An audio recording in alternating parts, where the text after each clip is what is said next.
Hello and welcome to another episode of your Entrepreneur Hype Squad. I am so excited about our guest today, but before we jump into introducing her and hearing about her amazing input on what it means to be an entrepreneur, let's just review why we started this series. We started it a few months ago because we want women in our lives and just women in general to feel seen. We want women to see us hyping them up. Like when Roxanne and my name is Anna Hart, by the way, and this is Roxanne Engstrom, and we're your host for this series.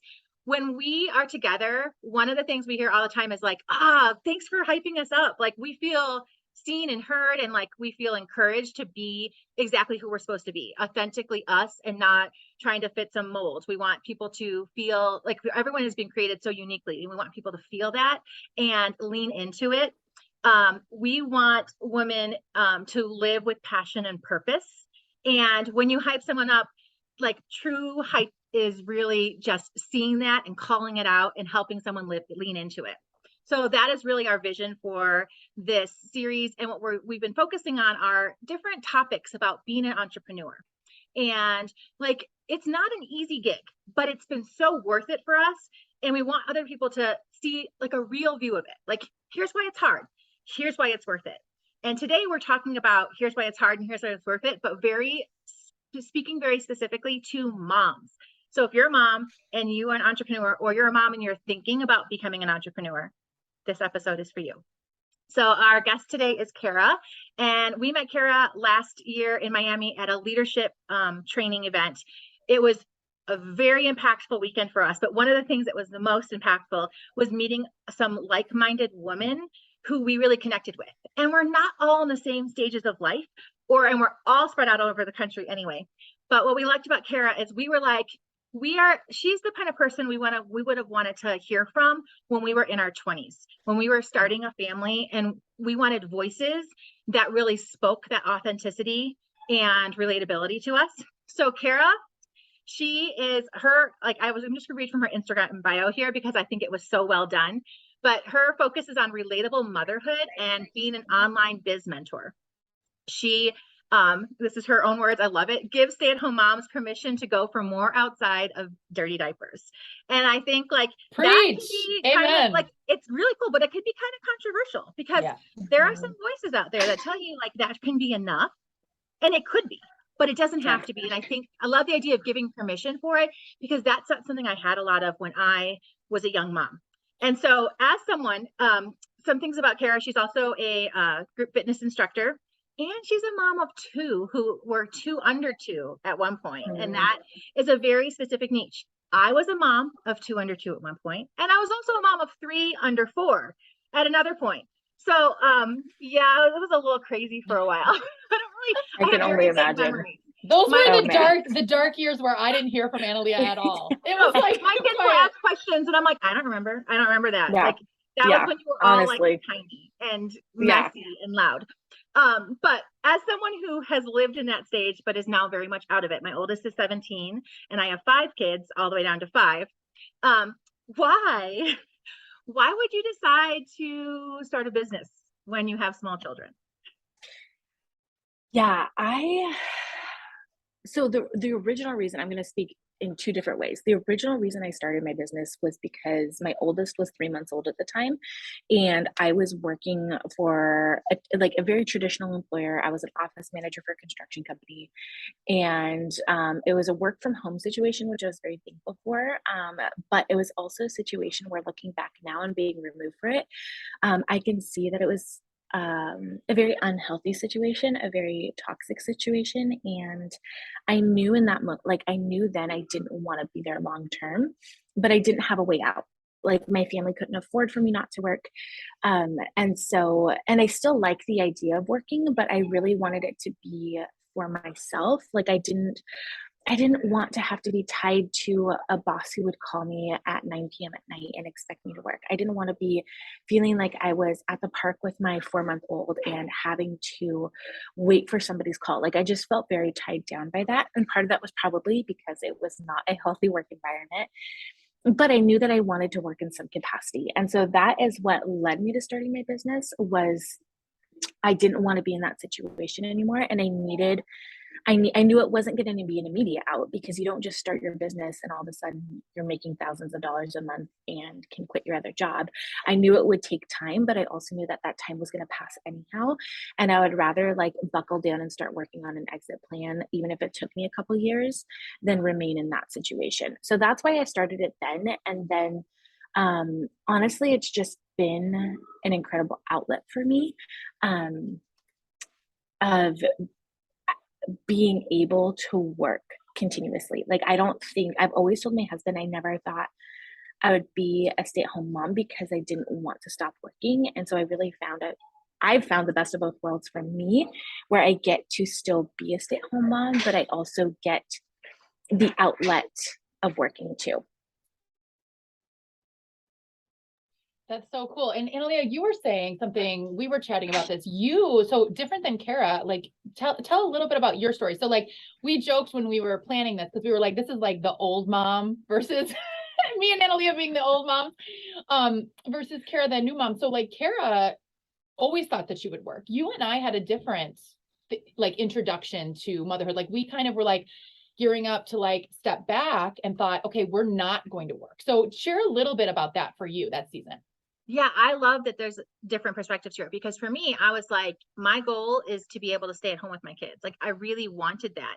And I was comfortable sitting in that place for a good decade of motherhood. It wasn't until my kids were a little older and I had several like under my belt of years of like figuring out how to do it, that and part of that is that I wanted to rewrite some patterns and cycles in parenting that I had experienced growing up. And so this was something I wanted to do, and that was fine for me. But it was also fine for me to change my mind. And for me, when I realized I wanted something additional to it, and I wanted to be able to use my gifts in more than one way and not just motherhood, that I realized, like, can I do both? Was the first question I asked, because I didn't have a lot of examples of people who were being able to be very, very intentional, like hands-on, not just intentional. Like, I know people who are very intentional about parenting, but also hands-on, like home a lot with their kids, but still working. And it's not about just bringing in income, even though that's very important, because especially the last few years, people have seen so many changes in what they need as a family. But like, I actually just really wanted to be able to use my brain in new ways, and like in other ways, and not just in motherhood. And I had to give myself permission to do that, and then find a way to make that work. And I tried some things that didn't work great. They were all stay-at-home positions, but I didn't do the entrepreneurial route for the first like 5 to 6 years of working from home.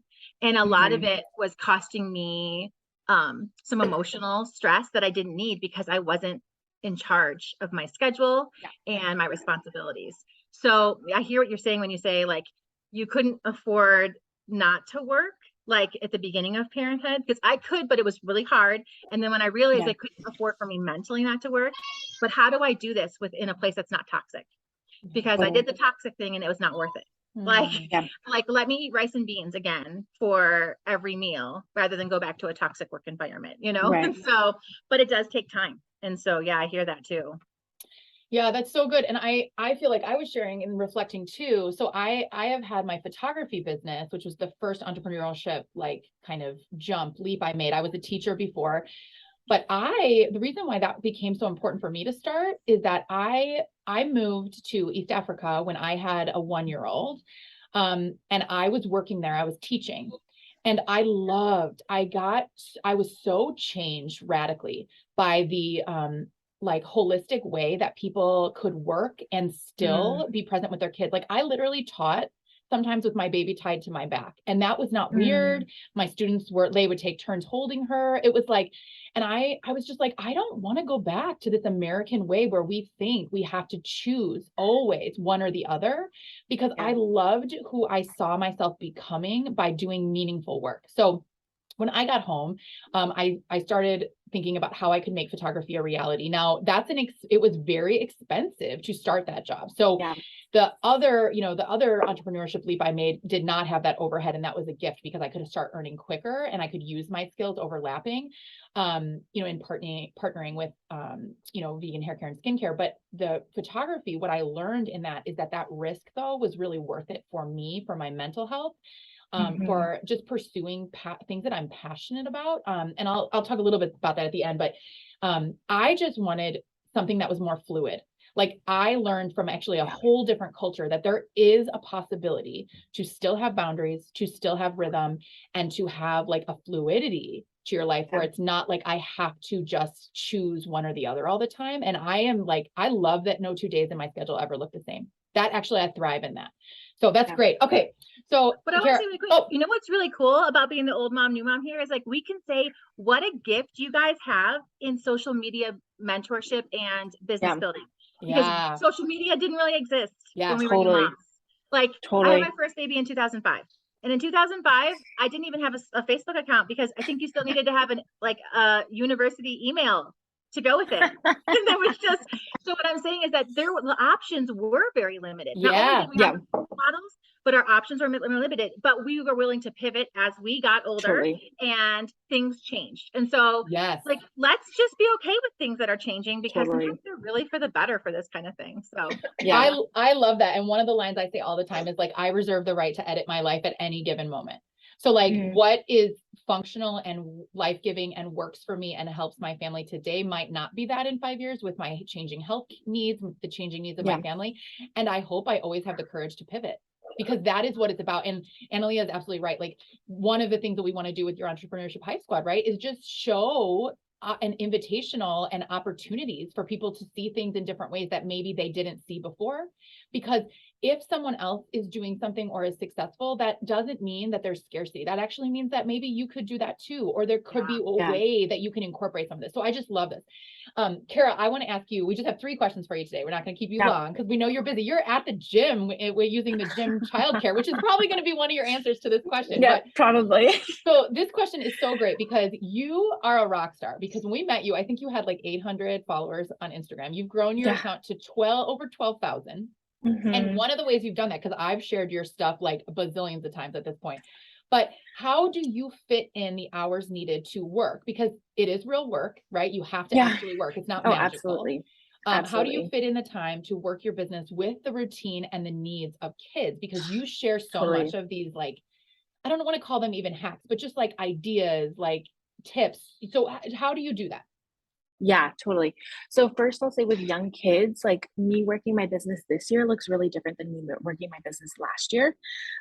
So my kids are now 1 and 3. They're now on the same schedule. Like it's different than having a newborn and an 18-month-old. And so the tips that I would give this year are different than the tips I would give last year. And I guess maybe that's tip number 1 is like, with young kids, like you have to be flexible, you have to be creative, and you have to be willing to sacrifice. And I think the beauty of this business is that it's flexible. Like you can work it when you need to work it, but at the same time, if you want to grow a business, that it has to be non-negotiable. It can be flexible, but it has to be non-negotiable.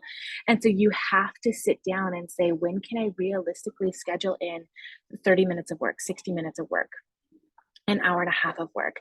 And so when I had a newborn, it was a lot of, while I rocked my baby to sleep, I worked on my phone. And so while he contact napped on me, I worked. And my 18-month-old or 2-year-old would be running around causing chaos, or would be watching TV or doing whatever. Or it would be when, as soon as my husband got off work, I would say, here are the kids, I'm going to go work for 2 hours. It was finding a local gym that has childcare and learning to let go of, like, it's hard, but learning to like let go of control of your kids a little bit and be okay with putting them in childcare. And that is like, was like the best decision for both my mental health, my physical health, my business health, because they watch the kids for 2 hours a day. So every single morning we go, they go into childcare. I work out for 45 minutes usually, and then I work for an hour.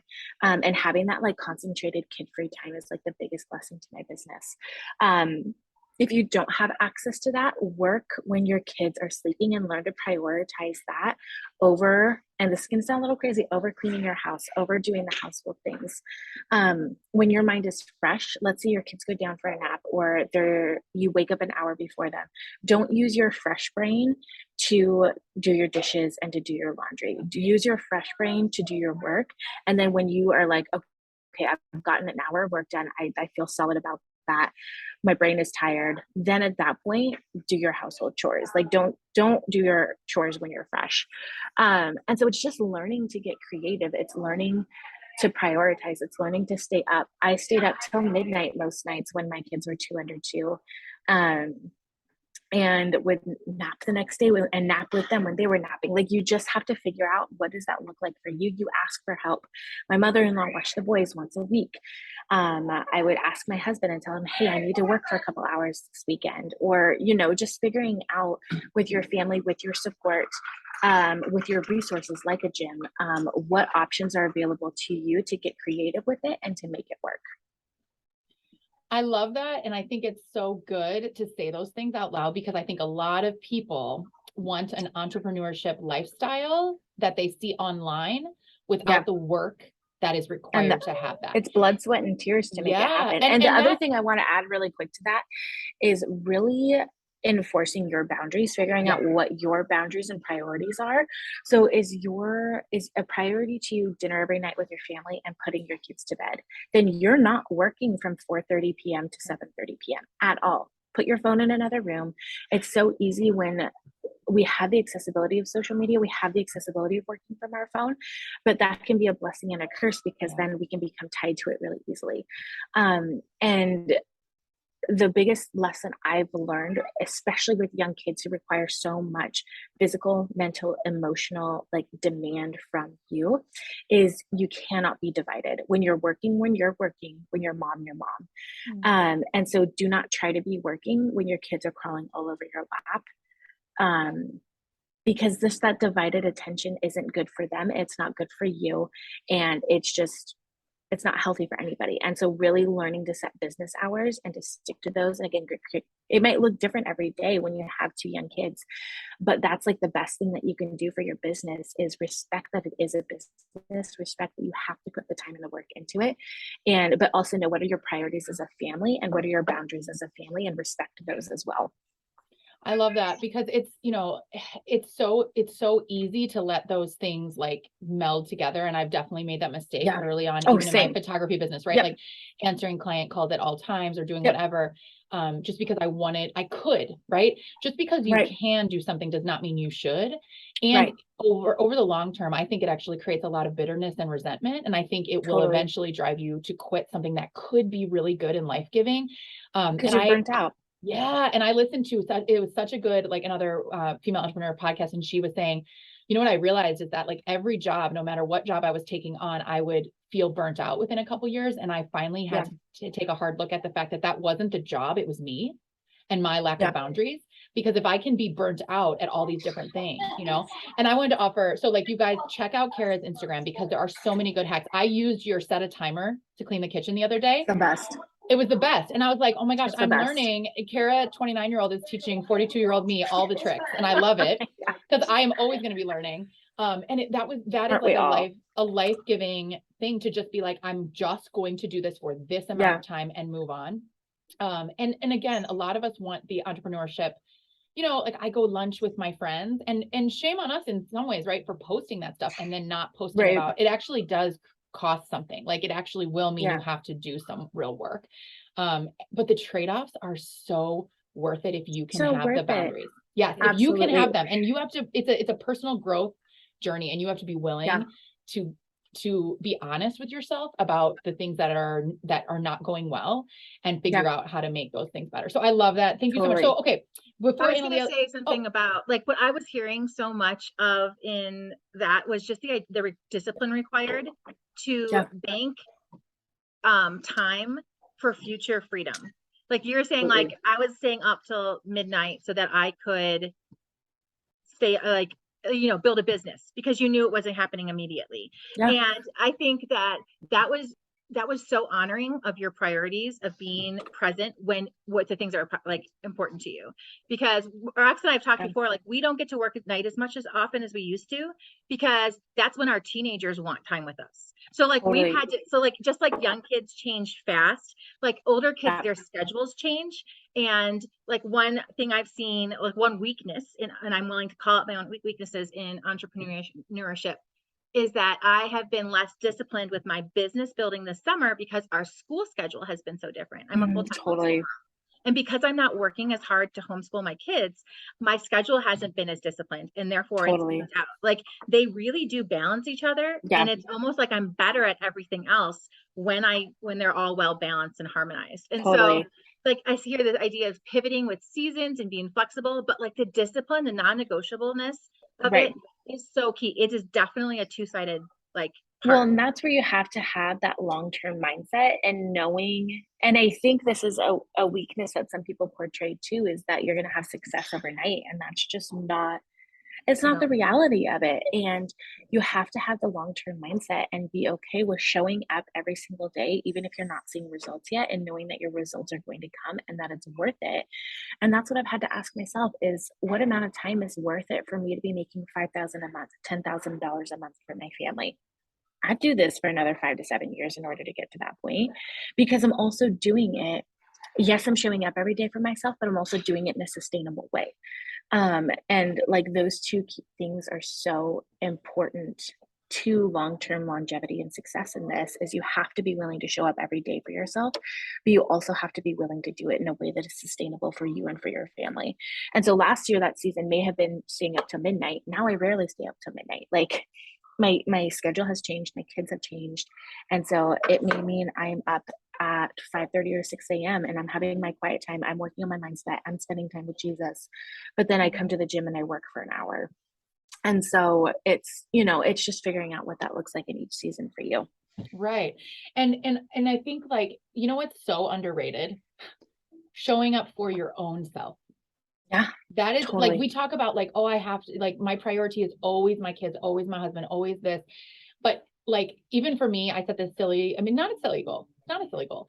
I set a goal to build strength because I have MS and I was really struggling to show up and do weight training 5 days a week. And I have done that since December for myself.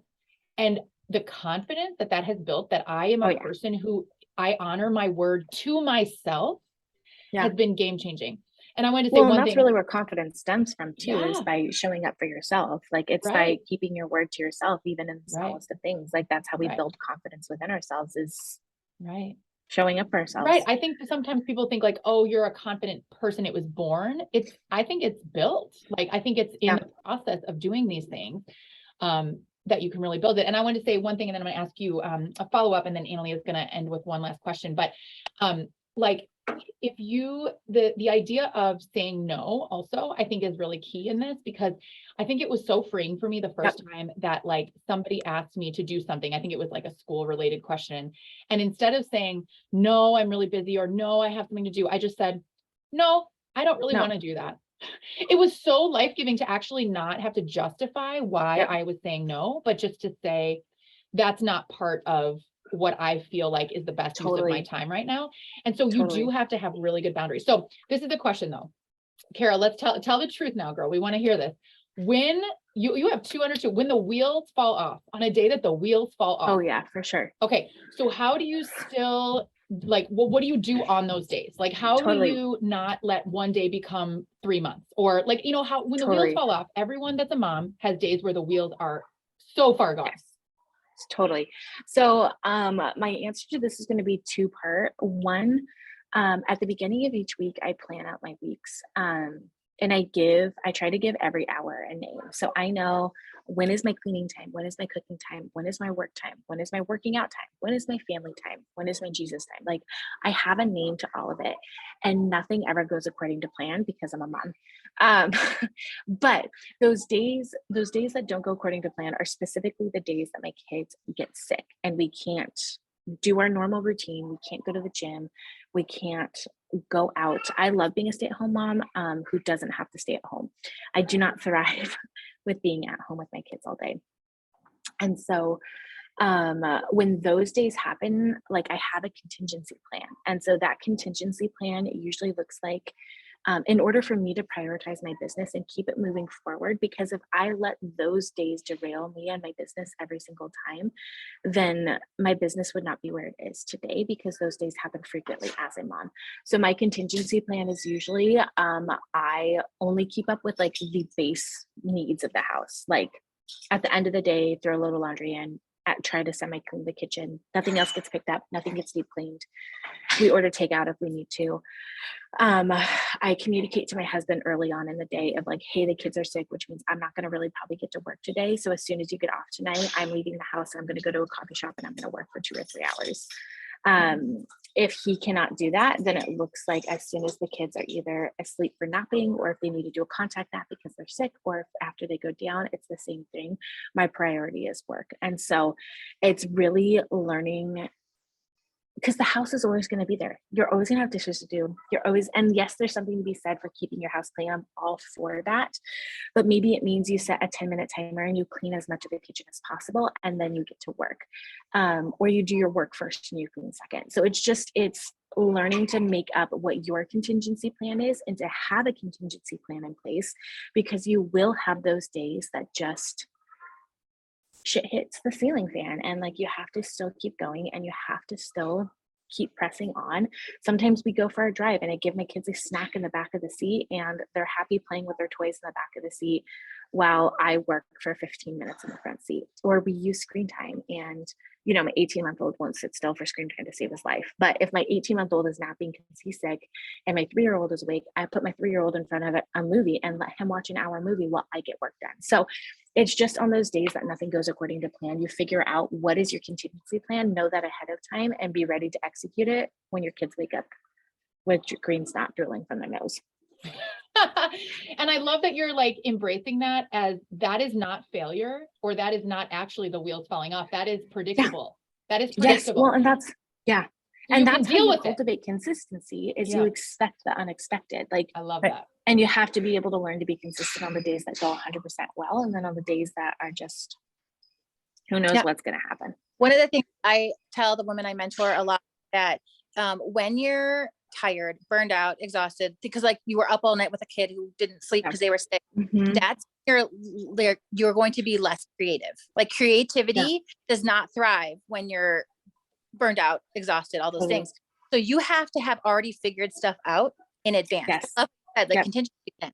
We are not at our best, most brainstorming available self when all those are happening. And so that is, you know, wise businesswoman is having figured out like, how are you going to work it? And I thought that was really, like, I heard this several times, and several things you've said is like, you know, what's the most important thing to you. Like we like to say, like, know your first things, your first things, and then take care of those things first. Prioritize your thing. And like housework doesn't have to be the first thing. It really doesn't. There's no more of it. Like it's okay. So, and I love what you were saying, Analia, about the creativity aspect, because I think one thing that helps me a ton with that is as far as like social media and producing content and that kind of stuff goes, like at the beginning of each month, I brainstorm a bunch of ideas for content, and then at the beginning of each week, I plan out my content. So it helps to have that in your back pocket to be able to go back to and to say, okay, what can I easily pick from today that doesn't take brain space from me, because I've already done the heavy lifting brain work for that, that I can pull, that is prepped and ready to go. Or maybe it means that day if you don't have anything ready, you forego the creativity work and you do kind of the work that is just kind of mind numbing and like just has to be done, but you just get it done because it's what you can do that day, you know? Yeah. It's like using the fresh brain, but not just during naps, like depending on the day you're having too. I loved that, that phrase. So one last question we had for you was, what is the most beneficial part about being an entrepreneurial mom? For me, this is like kind of like, what are some benefits that you saw that you didn't necessarily know you would get from entrepreneur? Totally. I think for me, it's just, I mean, income aside, because again, I couldn't be a stay-at-home mom without the income that I make. So I feel like that's a fairly obvious one. So I'm going to put that one aside. But the personal development that I've gained from being an entrepreneur has been unparalleled. And I feel like the Lord has really used that in a way that I did not expect to grow me, to challenge me in a lot of different areas of my life. And really, as an entrepreneur, you have to learn to have your own back, and you have to learn to step into confidence and to step into leadership and to trust your gut. And yeah, the personal development has been huge, but then also like just leaning into the fact that this is not only my job, but just an outlet for me where I love being home with my kids. But for me personally, I love being challenged by something. I love having goals to pursue. I love having something outside of motherhood to push me and challenge me and inspire me and to be a creative outlet. And so to have that as something that also makes my family income is just like the biggest blessing for us. Yeah, I love it. That's awesome. I love that. Analia, did you want to share anything on that question before I close this out? I was just going to say real quick, like I say this all the time and it surprises me more than anything else is like, I am a way better mom now 100%. of really steady entrepreneurship than I was before. And I would have said I was a pretty good mom. Like I was a good mom and it was not perfect, but I was a good mom after those first 14, 15 years. And I am way better now. Like, totally. and that feels like, I can't say that enough. Yeah, absolutely. I love that. And like for me now, right, having way older kids than you, Cara, like I just want to affirm and encourage you because there are going to be hard times where you're just going to be like, you know, we all, right, just want to give up, be like, things are not going the way we thought, Totally. you know, I don't want to deal with the things right in front of me that I need to work on, whatever it is.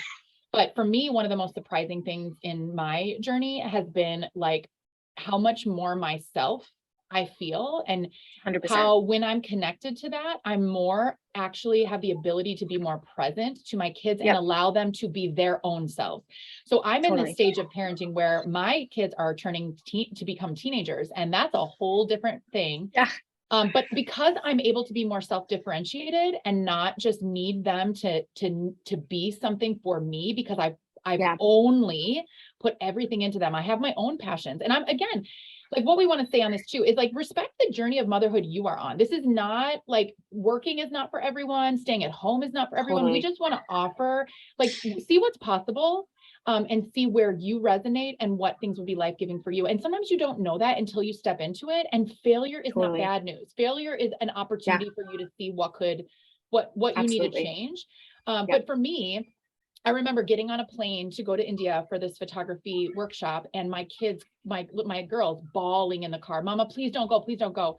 And my husband was very supportive, but I said to them, girls, I love this. Photography and storytelling is so important to my heart and to what the gifts that God has given me. And I love you and I'll be back soon and I'll bring you gifts. And like them seeing that, I thought that is actually a powerful motherhood moment, even though in a way it was hard, but them seeing me pursue my passions, even with little kids, is a gift to my girls, especially, but all my kids. But like, I just thought that's a powerful thing to get to show our kids. So you guys, I love this. We, Cara, your superpower for sure is like, if I knew who I was at your age of 29, I like, that's your superpower. I love you. I know you're going to always be figuring out who you are. And I know that you know, you make lots of mistakes and you're fumbling through, but you also just have like a groundedness and, just a clear vision. And we really love, is why we connected to you so much and why we just learned from you. And so we just want to celebrate you on your Entrepreneurship Hype Squad. I know that you shared so much with people that is going to resonate with the audience. And we just thank you for your time. Thank you for your thoughtfulness and how you do this. And just for being an example of a way to pursue, you know, be a mother and be present but also work from home and have that, you know, thing to offer the world and offer yourself, right? And build confidence. So we love you guys. Thank you everybody for watching on the replay. We just hope that if you guys have ideas for topics, if you want to have somebody we need to meet and we need to have on, you got to hit us up. All right. Thank you so much, ladies. And we'll see you guys. Ladies. Bye.